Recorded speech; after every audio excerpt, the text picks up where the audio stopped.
happening so far in Ghana about this COVID-19 thing. I want to ask if it will be a wise decision should the contract of the head coach of the Black Stars, Siki Akono, be put on a hold or be paused or be halted, so that, because money is paid him which is not working, so that I can go help that COVID-19. You think it's a good call? No, I mean, why? Why will you treat your fellow person like that? How do you want him to live? Okay. Why is the government supporting industries and sustaining so many people so that the person has to live, so that after the situation he can continue? It is an issue of trust. Okay. So he has to be paid, okay, so that he will know that we value him, not just because of his services. We value the very life that he has.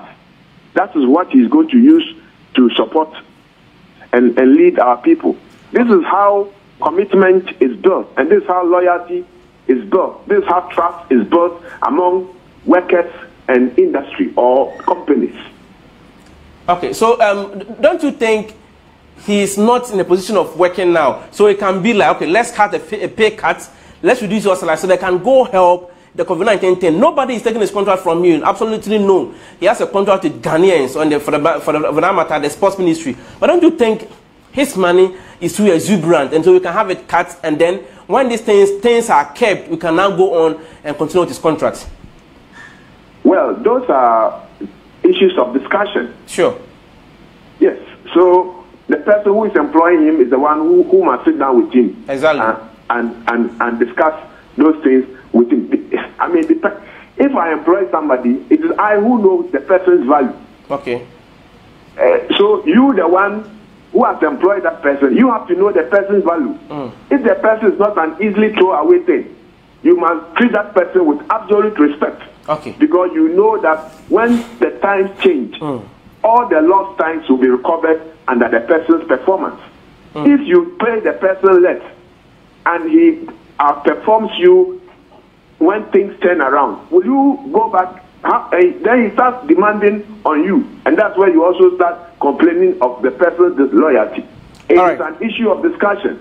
Okay. So let the employer sit down with him and talk with him. Then they can come to a conclusion.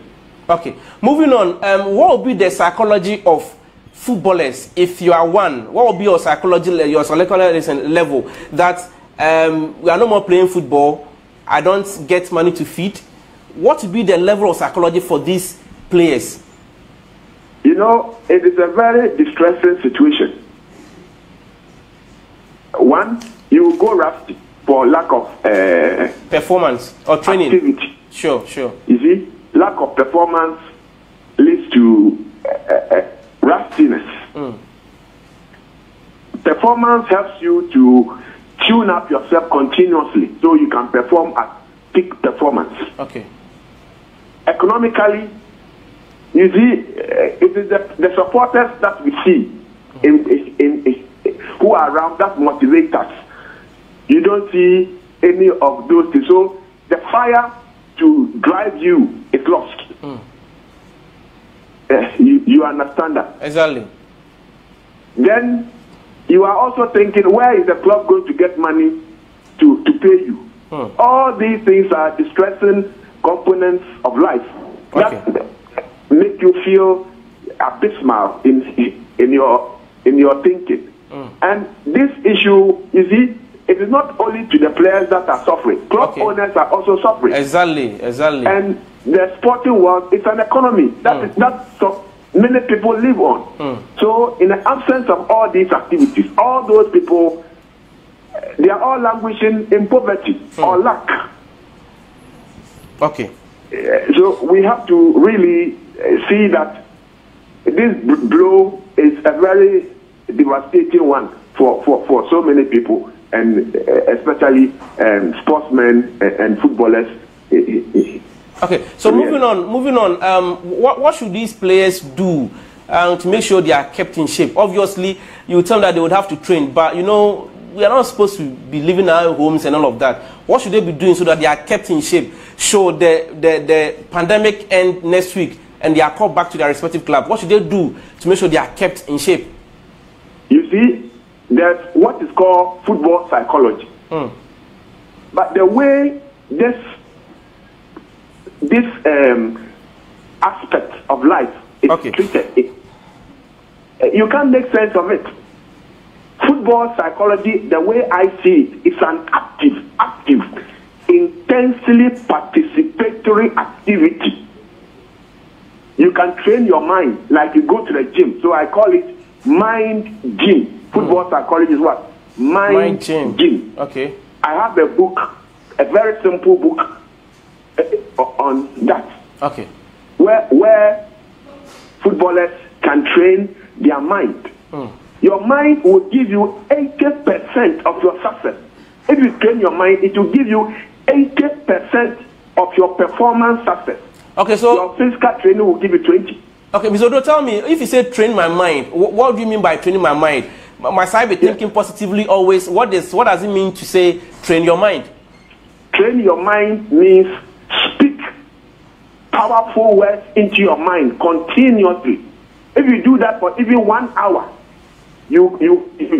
what you will experience is marvelous. Okay, let's try some examples here. If I need to train my mind and speak positively into my mind, give me some examples. I'm a footballer. I'm no more playing football because of COVID-19. What are the positive thoughts I should have in memory?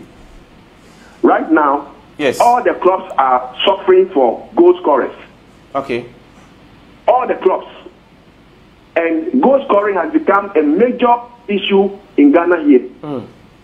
So, look at this one. With insight, intelligence, and outstanding wisdom, I score many great goals. Okay. This is like a gym machine that a person goes on if it is a physical tool that is going to train. But this one is for the mind. Okay. And if you repeat this over and over and over into your mind, this message will move from your conscious mind into your subconscious mind. And when it gets into your subconscious mind, it will take on a power of its own. And that's how it is going to drive you in your actual performance. From that subconscious mind, if you continue, it will go to your superconscious mind. And in that realm, you are limitless in your performance and delivery. That is how you become absolutely irreplaceable in your performance on every day and occasion, because you are limitless. Okay. Nothing can stop you. And this is a great power that we must harness to transform Ghana's football. And it is important every coach or player or club that disregards football psychology, the way I understand it, they will only be underperforming. And that is all that they are going to have. We have seen it in our Black Stars, the Olympic team. You saw it in the women's under 70. It was a very marvelous team. But look at what on this one. But moving on, has any club or have clubs contacted you to come help their teams? These are issues that I'm discussing. Okay. Because I was also busy engaged in work. It's now that I have some time on my hands that I think, because I believe myself when I see our football teams and the type of results they give to us. As a spectator, football is supposed to give me pleasure and relaxation. Now it has become a depressant, and I just want to get over this thing and bring in the solution that all of us can enjoy our football again. Okay, so you don't want to be subjected to a particular team? Or should someone employ your services? Say Accra has for Kotoko or Liberty Professionals. Would you be in the position to go help them? Yes. Okay. And you are the media men. You will come and see and report on that activity and see the impact and the transformational activity that will happen to every player and team that undertakes this road. Then we can all come and sit down and hit our chest and say that yes, we have gotten it together. That is the act. Every mind, every talent is developed by the mind. If you don't develop your talent by your mind, I don't know what else you can do for yourself. Okay, and because of time, let's leave here. But before I let you go, finally, give us a piece of advice on, you know, Ghanaians have been kept indoors for a couple of weeks now. Advise us on what to do, because I've been indoors. I can't go out and have fun, play football and all of that. What do I do as a person? Finally. What I'm saying is that you have to see this time as a time of developing your mind. And what I've indicated, every life has a goal to achieve.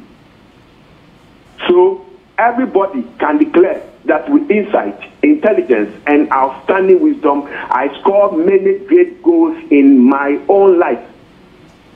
If they say that continuously over and over, they will be amazed what transformation will come into their life. So nobody should say that there's nothing to do. There's a lot of work to do in your mind. And if you do that, you will come out of this situation flying with great ideas of success.